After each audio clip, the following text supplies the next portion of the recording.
Hello all, Alison here. Welcome back to Words and Pictures for another episode of Books, Books, Books. The books on the table today have one thing in common. They were all made at workshops with the brilliant Andy Skinner, who's a British mixed media artist and product designer, and works with incredible rusty techniques and textures and all sorts of things. I'll put some links down below so that you can find your way to some of his work and even some of his online workshops that I think are still available.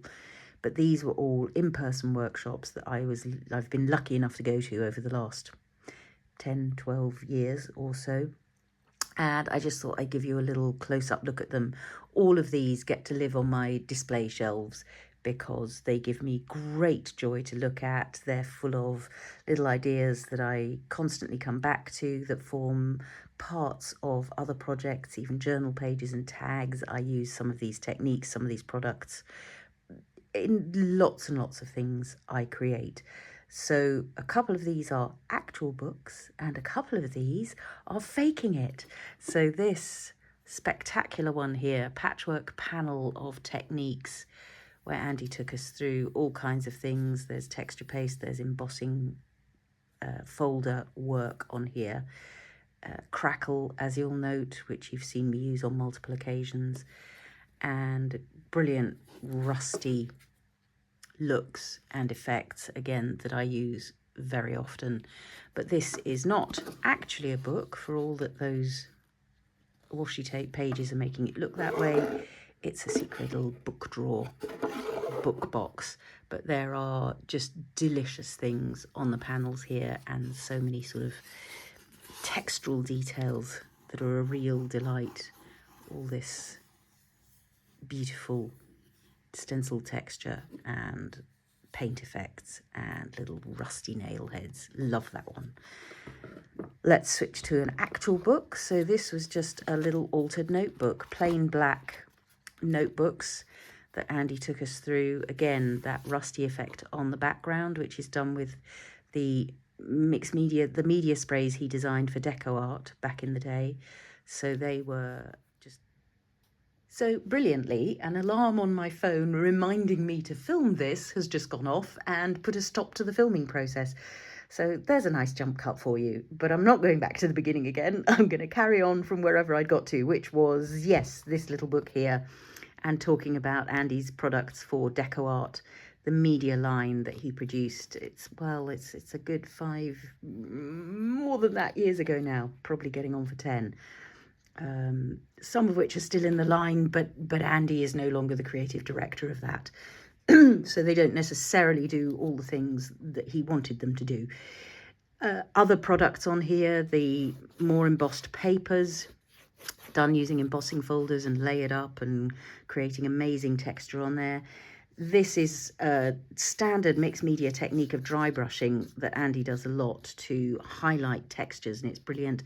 Other products on here, some of the MDF elements that Andy uses and alters are created by Tando Creative, another British company, and lots of those are really great to work with to just, they start out as absolutely plain little pieces of cardboard, actually most of them. Some are MDF, but most of them are thick grey board, and just some rusty paints. Quinacridone gold is almost always a part of the rusty journeys with those. So that was, as I say, just a little completely plain notebook transformed just beautifully during that workshop. Here's another book that's faking it. And I just adore the dimension on this one.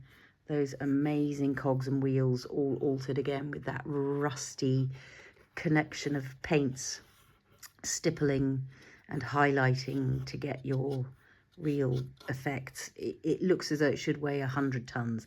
It does actually weigh quite a lot because some of this is paper clay stamped into, some of this is fabric, again dry brushed, little label down the bottom, the Book of Redemption, that workshop was, and just great distressed effects on the back. Anybody who knows me will know that, of course, I love that. Just some inky splotching. And again, this one is a little fake drawer, little hidden book drawer And again, really effective with the washi tape to create a sort of look of the pages. Another treat, that one. So yeah, do follow links down below. I'll try to give you as much information as I can about where you'd be able to pick up some of these techniques from. I know that Andy at one point had some videos on YouTube, so if I can find those, I will link those down below as well. And finally, the one over here is another actual book, clearly made in November 2015. There we go, the man himself has signed it. So this was part of a 2-day workshop with various teachers, and yeah, I'm just going to open that out and show you the mega crackle on that. So that's layers and layers of crackle mediums. At some point soon, I promise, I will get to a craft supplies deep dive looking at some crackle products and various kinds of crackle pastes and crackle paints and crackle glazes and some of the differences between that. So again, this book cover, these book covers here with the words cut out, were created by Tando, who were co-sponsors of that workshop. And yeah, the piled up techniques on here, the weathered and worn paint looks, all of these are things that yeah, I will do my very best to find links for you to be able to go and see Andy himself sharing how some of this amazing rusted, decayed, mixed media texture is done. So yeah, I just wanted to sort of show you what's possible really in terms of altering book covers, in terms of book art there. A little short and slightly interrupted edition of books. But I hope you've enjoyed taking a look at those. They give me pleasure every time I see them on the shelf. And as I say, I still draw inspiration from the ideas that Andy shared in those workshops all those years ago. Thanks so much for watching, and happy crafting all.